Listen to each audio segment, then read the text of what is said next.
Hi guys, sorry to interrupt your viewing, but please subscribe to the channel and like this video. Thank you. You can always get a job. That's what I said to him, calm, cold, clean. Like I hadn't just shattered whatever was left of the fragile, unspoken truce our family held together with duct tape and guilt. The room went silent, like dead silent, the kind of silence that makes your ears ring because it's so loud in its nothingness. And all I did was stand up, smooth out the napkin on my lap, and walk out. I didn't slam the door. I didn't throw a tantrum. I just left. But that's not where the story starts. That's where it ends.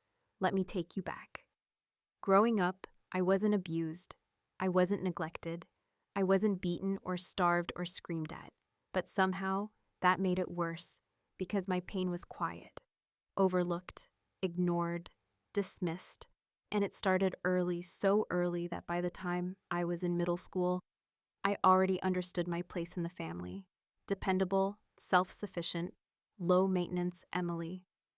My little brother Ryan was the wild one, the sensitive one, the creative one with the spark. I was the one who packed my own lunch and didn't cry when our dog died. I was the one who didn't need anything. So nobody offered me much. Dad worked construction, old school Midwest type, boots by the door, calloused hands, bacon every morning.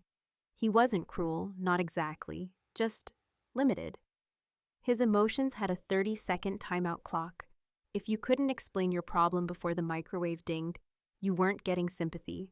Ryan, on the other hand, could fall apart crying over a bad grade or a broken guitar string, and Dad would go get him a milkshake. By the time I was 17, I had one foot out the door. I'd worked my ass off to get into a good state university. Nothing fancy, but I had a plan.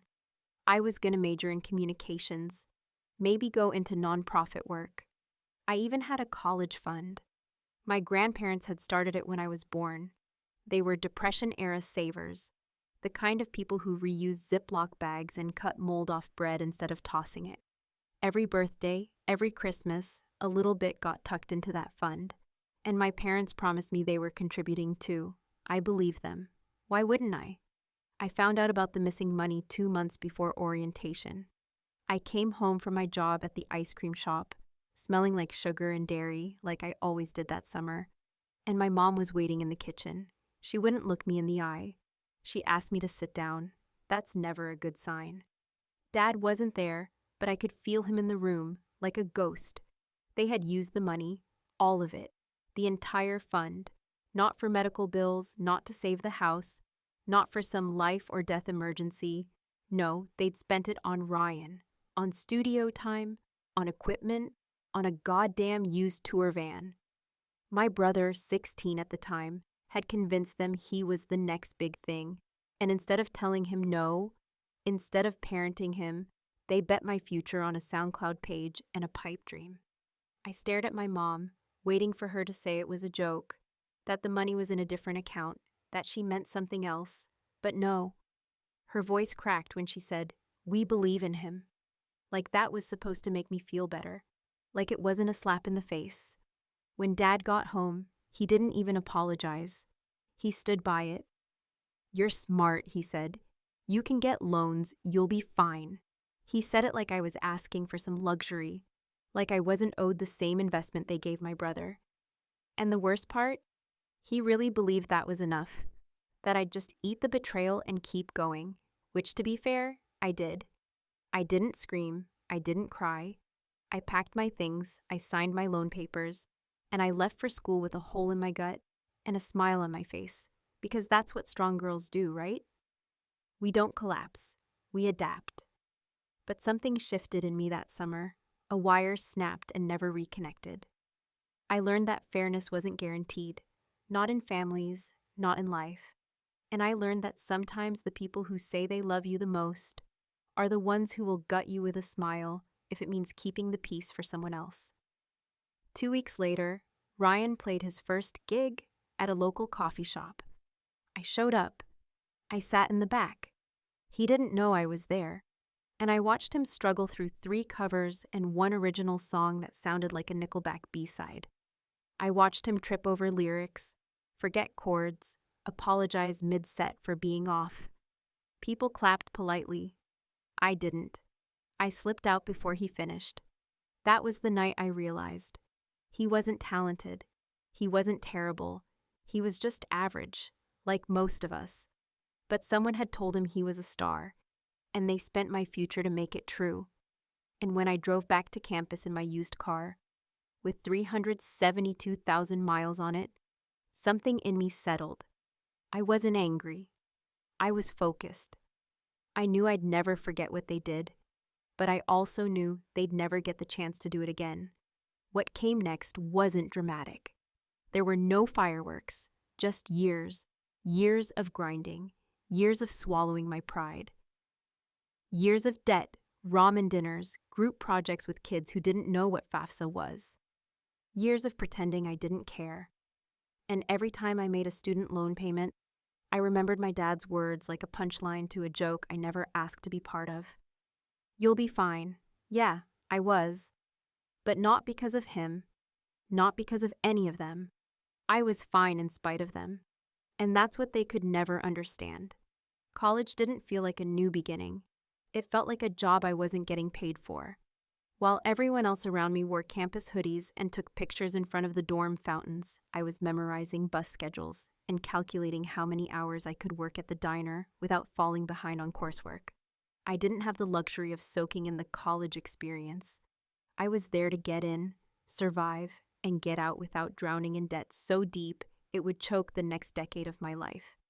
My roommate, a girl named Callie, whose biggest concern was whether her boyfriend back home was cheating, once asked me if I was always so intense. I laughed at that. Intensity wasn't a choice. It was survival. My car barely made it to campus that first semester.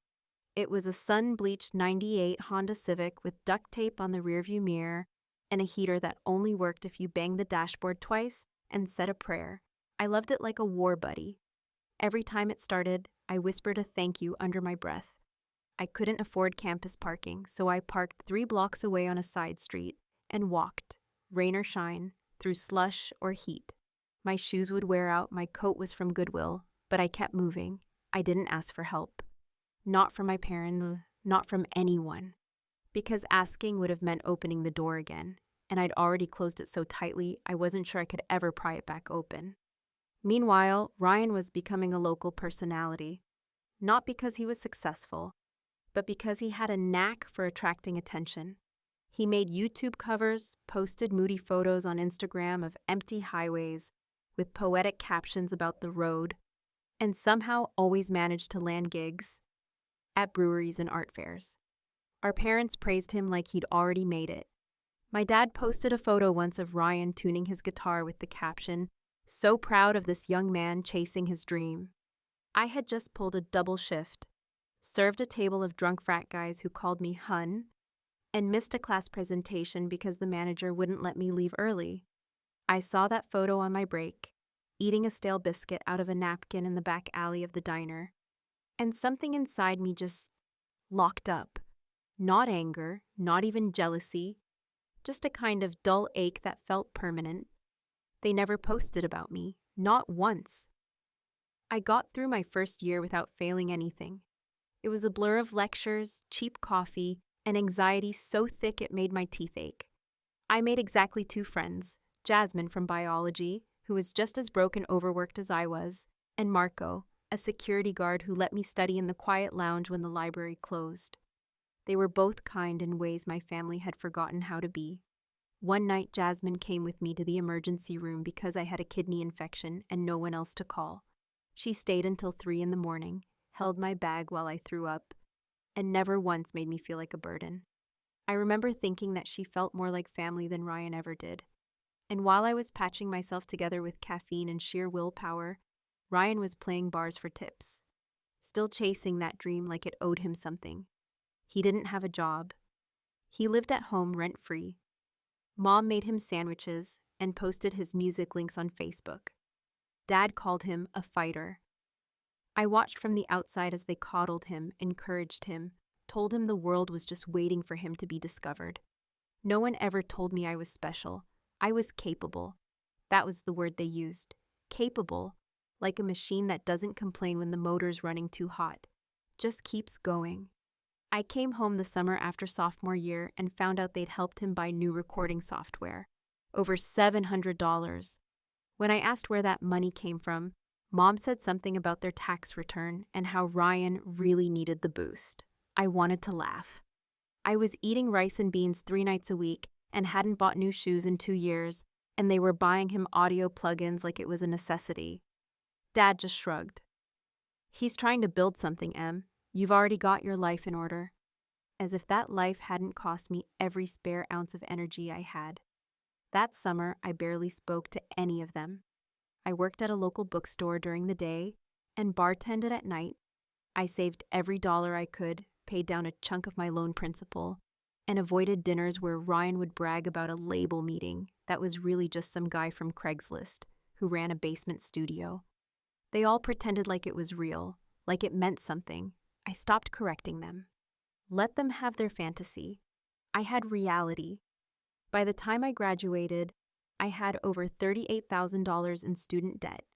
I paid my last semester entirely on my own. I walked across that stage in a gown I borrowed and shoes that blistered my feet. And my parents were there in the audience with a poster that said, "We love you, Emily," as if they had been there all along. I smiled for the photos, hugged them, went home. But I didn't feel proud. I felt tired, like I'd climbed a mountain no one ever thought I'd reach. And at the top, there wasn't a view, just more climbing. A month later, Ryan dropped his debut EP on Spotify. It got a few hundred streams, mostly friends and family. I didn't listen. I was too busy starting my new job. Commuting 40 minutes each way in the same Honda that coughed black smoke every time it hit a red light. But I was moving forward, inch by inch, dollar by dollar. And I had one rule I lived by: never ask for help. Because I already knew what the answer would be. You're strong, you'll figure it out. And I did, I always did. But I remembered everything. Every skipped dinner, every ignored call, every time they chose him over me. I carried it like armor, and I never said a word. Not yet. It was a Tuesday evening, sometime after 9, just after I had poured myself a glass of cheap wine and taken off my shoes. The kind of night that doesn't beg for drama. The kind that promises silence and solitude, maybe a half-watched documentary before bed. I had barely sat down when the knock came, slow and familiar, like the person on the other side was hoping I wouldn't answer, but also praying that I would. At first, I thought it might be one of the neighbors. The couple upstairs had been fighting again, and sometimes their arguments spilled into the hallway like smoke under a door. But when I opened it, there he was, Ryan, looking like a ghost who hadn't been haunting the right house. He didn't speak right away, just stood there, holding a crumpled envelope and wearing a sweatshirt I was pretty sure used to be mine, back when hand-me-downs were a one-way street. His hair was longer than the last time I'd seen him, his eyes sunken, and his shoulders somehow both slumped and defensive, like he had practiced this posture in the mirror, but wasn't sure if he was pulling it off. I didn't invite him in, I didn't say his name, I didn't even raise an eyebrow. I just leaned against the frame and waited, because after all these years, I knew he would fill the silence. Ryan always hated a vacuum. He filled it with charm, excuses, or apologies, depending on what he wanted. "Hey," he said, and then looked down like the word itself had cost him something. I gave him a single nod, not even a full one, just enough to acknowledge that I had heard it. He shifted his weight from one foot to the other, then held out the envelope like it was a peace offering. "I'm 2 months behind on rent," he finally said. "Landlord says one more missed payment and I'm out. I've tried everything, Em. I've been doing Uber, Postmates, selling gear. Hell, I even tried streaming again, but it's dead out there. Nobody's watching anymore." I looked at the envelope. It wasn't sealed. Probably didn't even have anything inside it except a few desperate hopes and whatever scraps of dignity he'd managed to scrounge together before coming here. I didn't reach for it. "I didn't know who else to ask," he added. "I know things between us haven't been great, but you've always had your life together. You've always been the responsible one." There it was. the oldest trick in the book, flattery laced with guilt. He wasn't trying to manipulate me, at least not in the conscious way. Ryan's manipulation wasn't malicious, it was survival. It was the only rhythm he knew, and he danced to it even when the music had stopped. I let him talk. I watched him fumble through rehearsed lines about hard times, bad luck, the economy, the streaming algorithm, the unfairness of how things turned out. He didn't say anything about the years I'd spent clawing my way through debt while he was recording demos in his bedroom. He didn't mention the gigs he'd blown off, the studio equipment they bought with what should have been my tuition, or the scholarships I missed out on because I couldn't afford the application fees. No, he was here, in this moment, with his palms up and his eyes wide, as if none of that mattered anymore. And then he said it, the line that broke whatever polite mask I had been holding in place, the sentence that made me realize how little had changed. You always had the better shot, Em. You had college, you had the jobs, you had the stability. I had to chase something different. For a moment, I didn't breathe. The weight of those words wasn't just in what he said, it was in what he didn't say. I didn't have college, I fought for it. I didn't get handed jobs, I earned every miserable position by pretending to smile through interviews I couldn't afford to fail. I didn't find stability. I built it, brick by painful brick, while he was being handed microphone cables and empty promises. And now, years later, he stood in my doorway as if all that pain had simply been a different path, not the result of choices made by people who had decided my future was less important than his fantasy.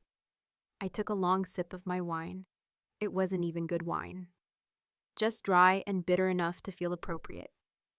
You know, I said slowly, when Dad told me the college fund was gone, he said something real similar. Ryan blinked. What?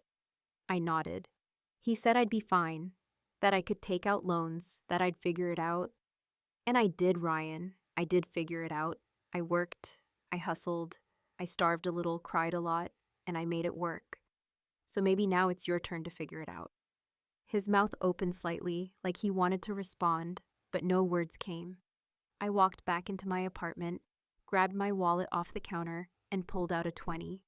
I handed it to him without ceremony. Here, enough for gas or groceries or whatever you need to get through the week. But that's it, that's all. His hand hovered near mine, unsure whether to take it or not. And then I said the line that would echo in both our heads long after the door clicked shut. You can always get a job. The words landed like a slap, not because of how I said them, but because of what they meant. I saw the way his face changed, not just from disappointment, but from recognition.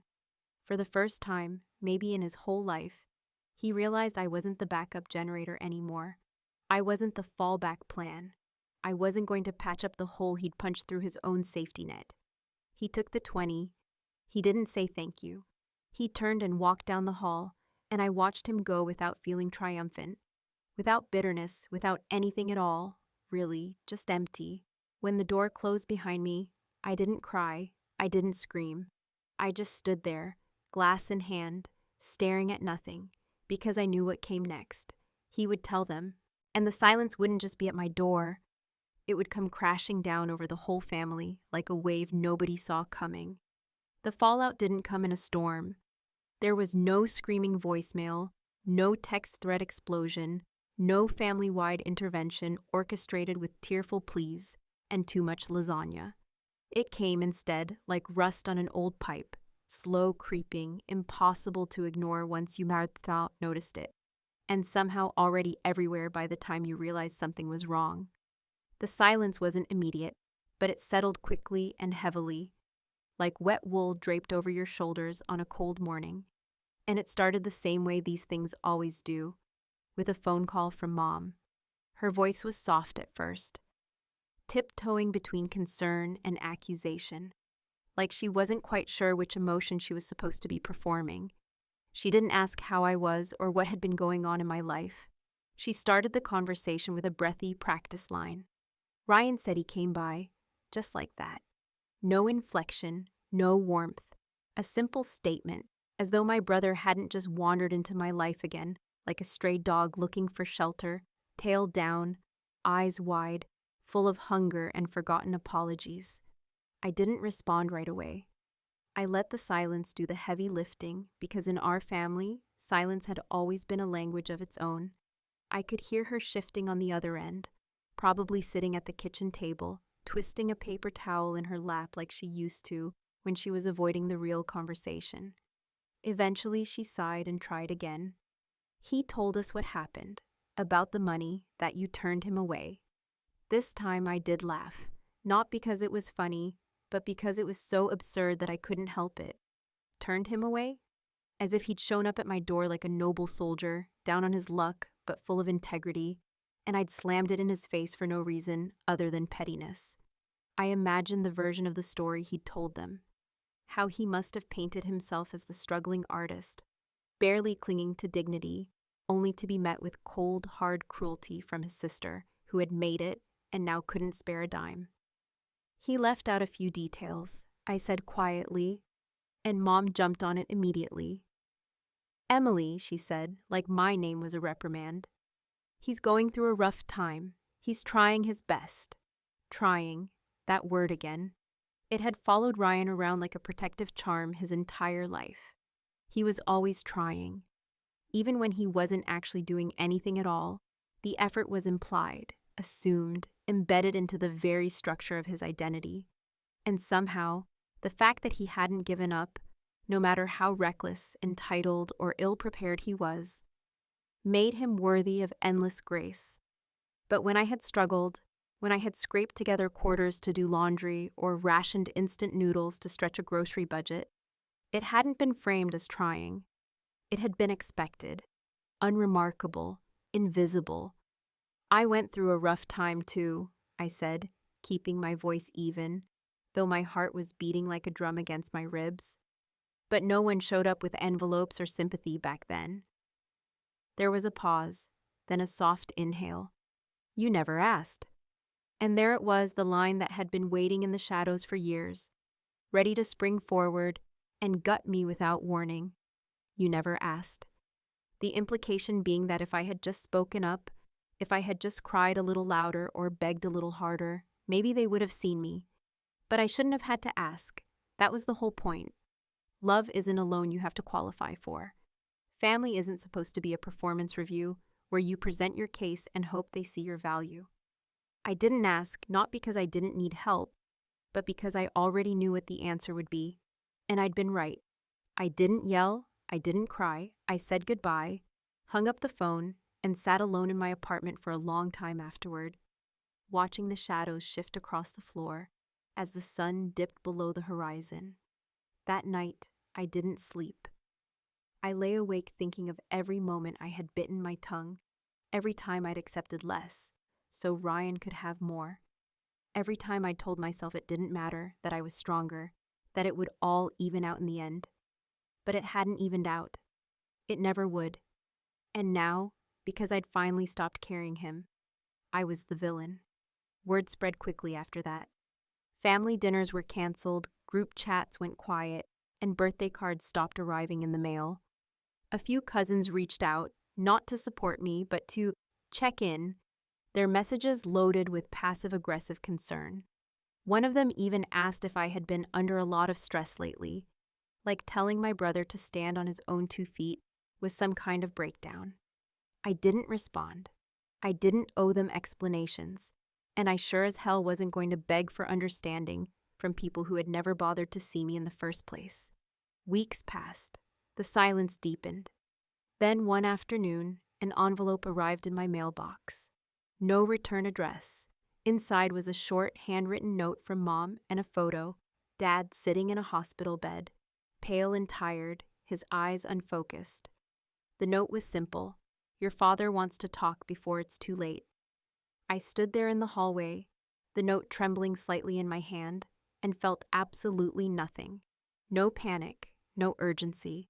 Just a dull, familiar ache, like a bruise pressed too many times.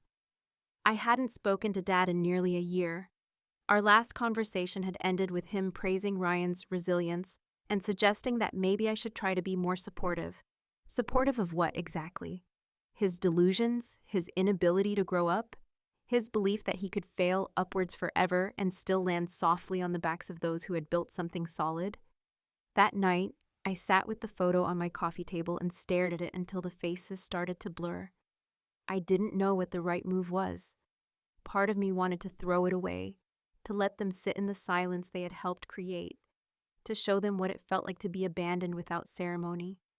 But another part, some small, stubborn part that hadn't entirely hardened, wanted to see him, to hear what he had to say, to look him in the eye and ask the question that had haunted me for years. Why was Ryan worth saving, and I wasn't? I knew the answer wouldn't satisfy me. I knew it might not come at all, but I also knew I couldn't move forward, not really, until I stood in front of him and let him see what his choices had carved out of me. And so I made the decision. I would go. I would sit in that hospital room, and I would listen, but I wouldn't forgive.